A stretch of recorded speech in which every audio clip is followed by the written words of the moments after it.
He was voted got second place in Rumor's funniest person with a day job. So I guess that makes him the second funniest person with a day job, which is awesome. His comedy blends like razor-sharp observation about the world with deeply visceral personal storytelling. His stories talk about his challenges and triumphs with addictions, with sobriety, and with mental health. And it's hilarious. And he's super funny. All with a punk rock energy and a hip hop swagger and just blistering honesty. So please, you're in for a treat. Welcome, Jeff Gobiel.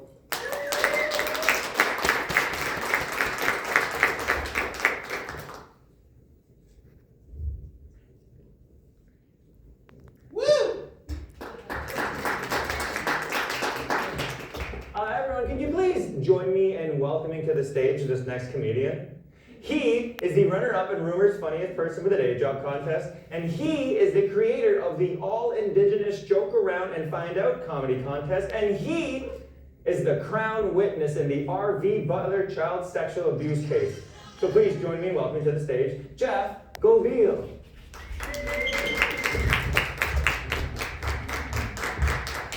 Hey everyone, how are you doing? How are you feeling? I've had better days. To state the obvious, I am the crown witness in a child sexual abuse case, so my days have been better. And I know what you're thinking. Whoa, right off the top, geez, this is a little heavy. This isn't what I signed up for. Well, please brace yourself because it is going to get a little heavy. This is the real story of my real court case against my very real childhood sexual abuser. And me being the crown witness means I'm the victim. Did you guys know if you're subpoenaed to go to court that the government has to pay for your lunch? Do you guys know what justice tastes like? Tastes like a tuna sub. I tend to vomit when I get a little nervous, and I thought this will be the first time I'm seeing my abuser in about 20 years. So if I'm gonna get nervous and I'm gonna vomit, he's gonna smell some tuna. I went to a private Catholic school for my entire life. I think my dad thought it would save me. To his credit, here I am. Maybe a little bit to his discredit, I am the crown witness in a child sexual abuse case.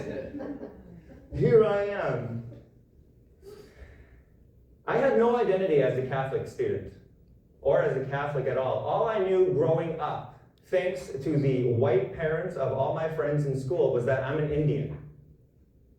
I had no identity. I didn't even know I was allowed a choice in my identity. All I knew was I was an Indian. It was the 90s. People were just comfortable with telling you what you are. And I knew that my mom was proud of the fact that I'm an Indian. Until a little time went by and people said, actually, Jeff, you have to start saying First Nations. Cool. And then they were like, actually, you have to now say Aboriginal. Right on. And then my dad snuck in there like, hey, you get a little Métis from my side, just saying. I was 7. What the hell is a Métis? Now as an adult, I have to say Indigenous, more specifically Anishinaabe. It's like, enough, guys. I'm just a native guy from the hood in Winnipeg. Which hood? Thank you for asking.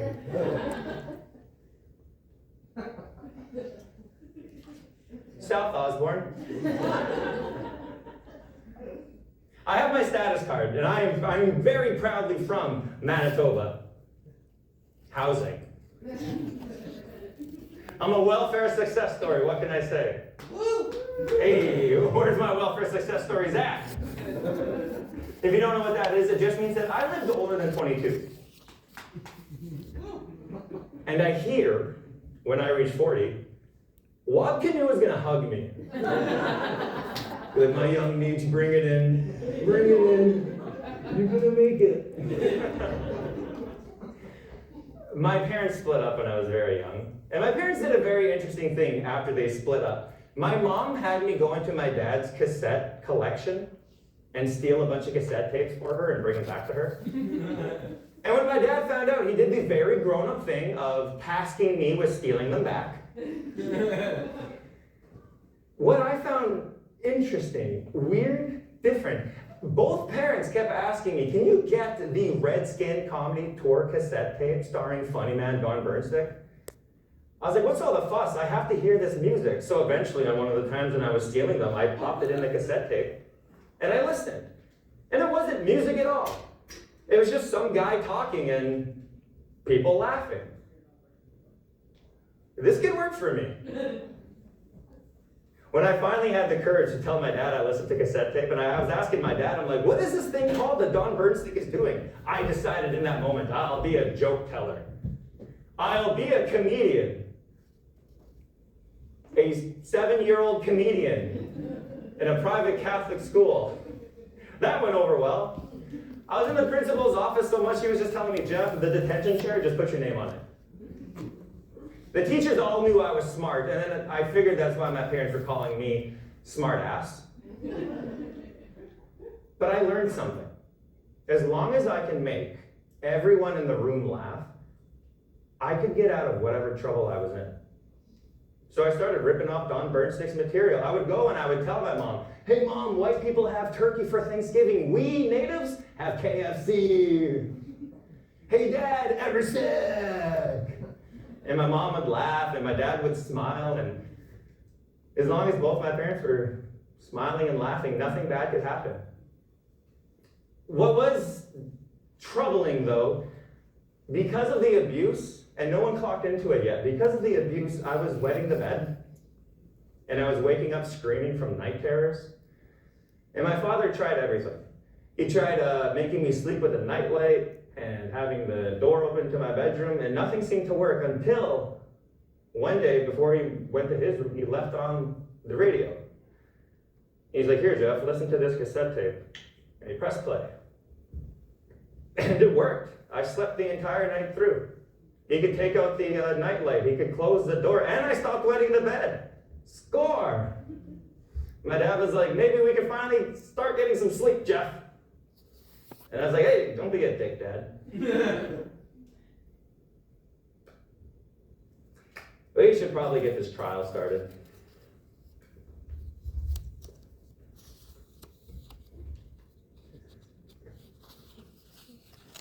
So what is going to happen is the judge is going to come in, we're all going to rise, and we're going to do introductions. Hi, my name is Jeff Gobeel, stuff like that. Then we're going to get into some questions. We're going to announce the charges, and we're going to ask you some questions related to the defendant. And if this at any point becomes overwhelming, you're allowed to ask for a break. Okay? Yeah, right on, that sounds good.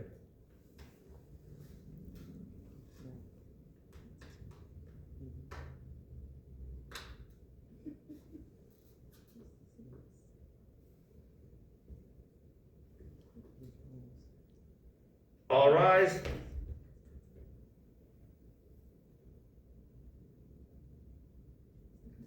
My name is Jeff Gobeel. Whoa, Jeff, stop. Your Honor, I'm sorry.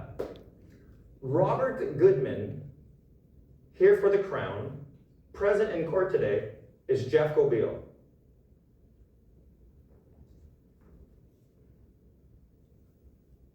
And I'm Jeff, excuse me, Your Honor.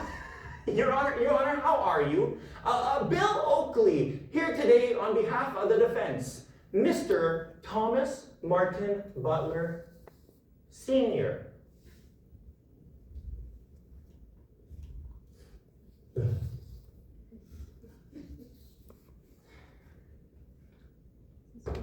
This is the story of my trial. But my journey actually begins in 2017 with a decision to go to anger management. I was in a bad relationship. Quite crappy, to be honest. Through therapy, I started discovering that my girlfriend was manipulative and that she was gaslighting me before we even called it that. And I had one goal for anger management: to start winning arguments. That'll work out. But one day in anger management, I had to reveal to my therapist. She hits me. I didn't know the relationship was abusive until it ended. I would tell myself I'm a man, and her hitting me is nothing compared to what I could do to her if I hit her back.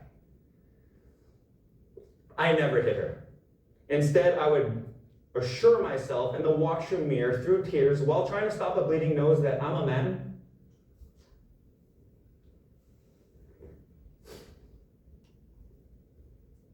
To be hurt and to tell no one was nothing new. It was survival. And as big and as scary as domestic violence feels, it's not really why we're here today, right? I have learned in my life I can talk about certain traumas to stop myself from talking about other traumas that I don't want to talk about. We should get back to the trial.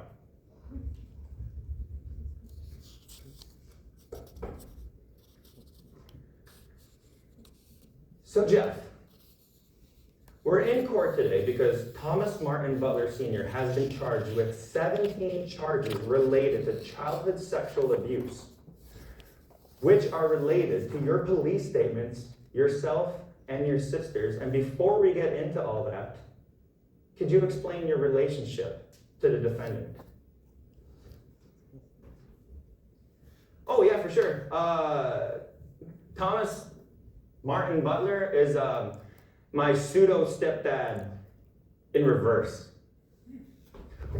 I am so sorry, Your Honor. Pseudo-stepdad in reverse. That could not be any more confusing.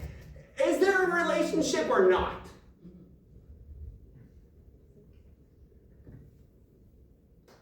I know I said that you have to explain it in your own words, but Jeff, certain things need to be crystal clear for the record. So could you please clearly explain for the record your relationship to Thomas Martin Butler Sr. and what you mean by pseudo-stepdad in reverse?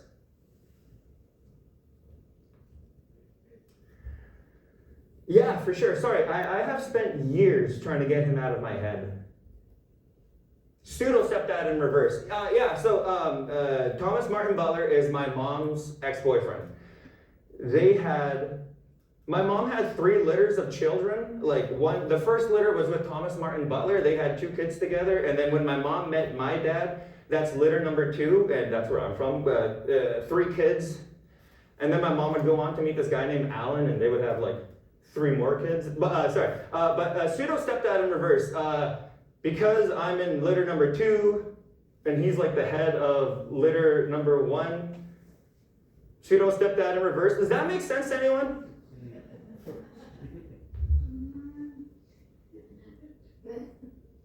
I'm satisfied.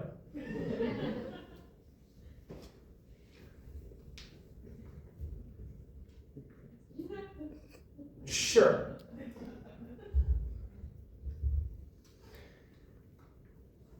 Now, Jeff, will you please explain that these occurrences of sexual abuse happened when you would spend the night with Thomas Martin Butler Sr.? It would seem strange to some why you would spend the night with your mom's ex-partner. So let's just start with the abuse.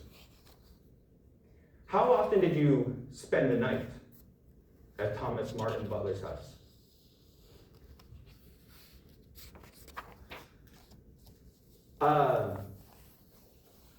Just about every weekend.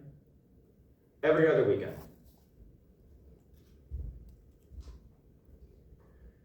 And how old were you the first time you spent the night at Thomas Martin Butler's house?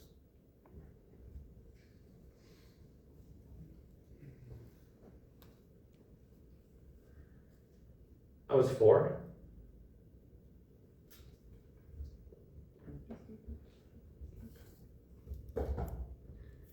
I continued therapy throughout the years. My only issue was it kind of stopped being interesting. Because in the beginning, when you're learning grounding techniques to stop panic attacks, that's cool. And then you learn techniques for stopping your angry outbursts. And then you learn coping skills for dealing with a crappy relationship. The only thing left is talk therapy. One day my therapist says to me, "Did you know that there's no statute of limitations around child sexual abuse?" What the hell does that mean? It means that if you were abused as a child, that you could technically come forward whenever you want as an adult. That changed everything. I called the police that same week, and the police told me, we're gonna send a squad car to your house right now to get your official statement. Some of the police showed up to my house 2 days later. I told them everything. Told them what went on and who it was and the dates and everything I can remember. And Thomas Martin Butler was arrested and told that he's being charged on 17 charges related to child sexual abuse. And that he had to tell the courts, how do you plead, guilty or not guilty? And Thomas Martin Butler Sr. pled guilty. I couldn't believe it. Until he didn't. On the very last day, right down to the very last hour, Thomas Martin Butler Sr. called the courts and he rescinded his guilty plea. He changed it to not guilty. This man was so sick, he refused to take any accountability for what he did to me, to my sister, and to every other child who never came forward and never had a voice. The abuse became ongoing for me in that moment. When Thomas Martin Butler Sr. was arrested, the detective contacted me. And she said, we arrested him. Jeff, Thomas Martin Butler has a message for you. Would you like to hear it? Sure. Jeff Goldbeal would never hurt me.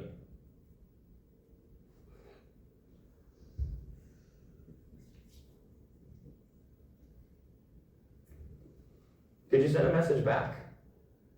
And the detective said, no, it's not how it works. But I am curious to hear what you would say. Tell him, fuck you. Thank you.